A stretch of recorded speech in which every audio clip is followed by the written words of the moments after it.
Canon Reverend Dr. Naomi Waqo Radio, we recognize you. Yes. Mheshimiwa. Thank you, Mr. Speaker. And I'm ready to give my input to this.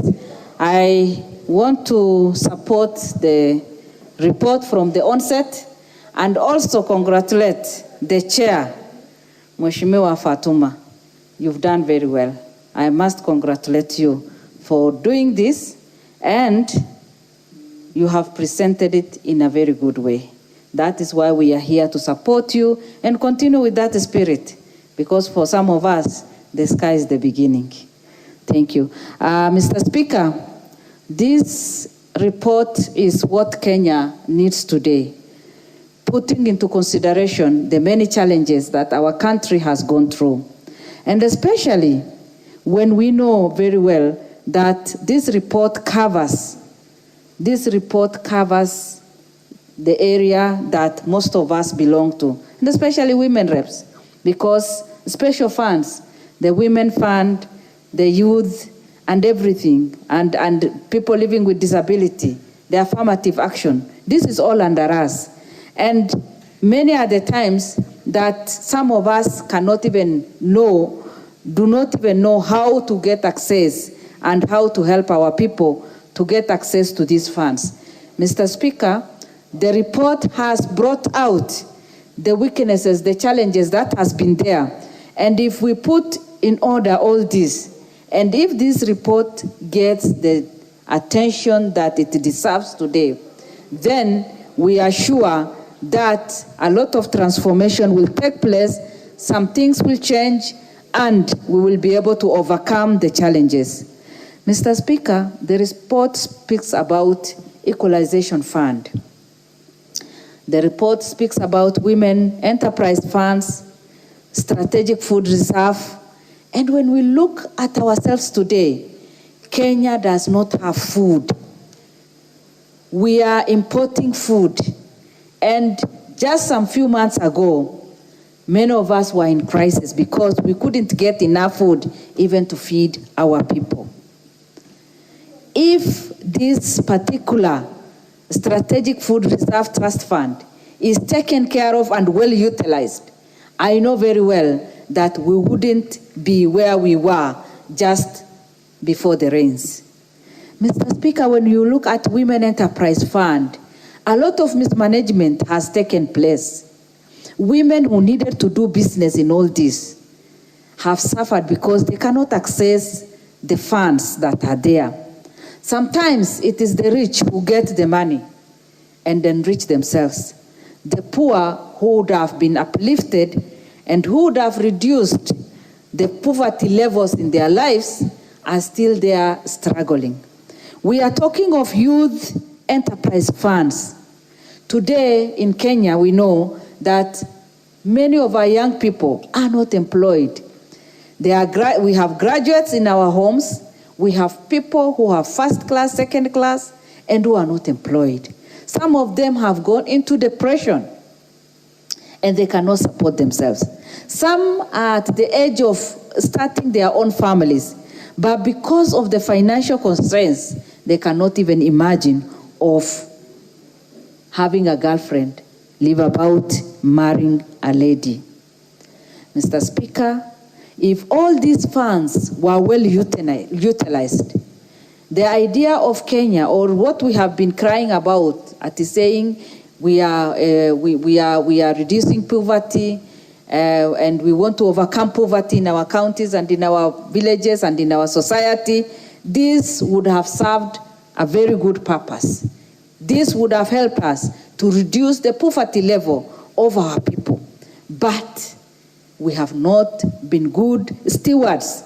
And that is why today we can see that the report, the committee observed so many things, that there are late submissions of accounting documentation. And the question is why? If we have qualified people in the office, why would we have that problem?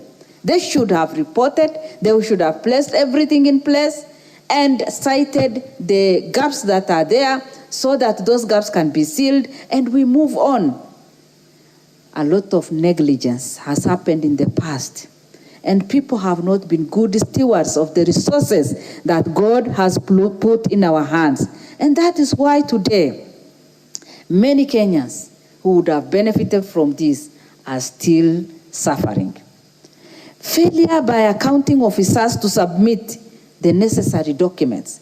If they have failed to do their work, the question I ask today is, again, why would they be in those offices if they cannot do their work? They have their job description, but if they cannot do just that particular one, and matters to do with finance, matters money is very sensitive. Mr. Speaker, we know very well that if you are not even careful with handling your own cash, you will end up being a poor person. And this country has gone to the levels that we are today just because we have wrong people in the offices and wrong people doing the job that they should have done. I want to speak about civil servants housing scheme. Mr. Speaker, this is something that would have transformed the lives of civil servants. But unfortunately, many of our civil servants today who have retired, you know, when they are in Nairobi or they are in the small cities, they can be able to rent somewhere. But after they retire, they have nowhere to lay their heads. And that is why many of them are depressed. Some of them die before their days. If we can put this into place, then many of our civil servants will just go home rejoicing and smiling. Thanks be to Kenya Kwanza government. And we are giving a lot of attention to housing, affordable housing, whereby our civil servants will be able to buy a house at a very affordable rate or price. And they will be able to pay even before they retire. That means that we are taking care of even their retirement age. They will work, they will serve the government, but when they retire, they'll have peaceful time. Mr. Speaker, a lot of funds have gone into waste. People have not benefited. And I want to suggest the following: that proper audit be done in all these different schemes so that we know the number of Kenyans who have benefited, so that we do a proper audit and know how many women have benefited from this. And we want to see the face of Kenya. Some of our women have not even gone to school. They are illiterate or semi-illiterate. And again, thanks be to Kenya Kwanza government that has introduced the Hustler Fund.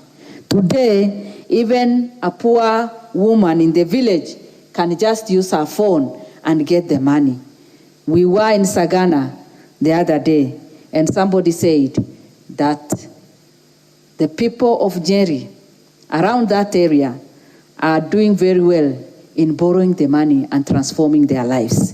That is what we want to see, because in every home there is one educated child, and through their phones, because now the procedures, you know, the board has to sit, the committee has to sit, this person has to approve. Those things are not there with the Hustler Fund. They can easily access the money. And that is why I want to encourage Kenyans today. Please make use of this opportunity. The funds are there, the money is there. Please borrow the money, do businesses, see what you can do so that you can change your life. Mr. Speaker, we are all agents of change. But unfortunately, many of us are not using even the opportunity that God has given us to educate our people.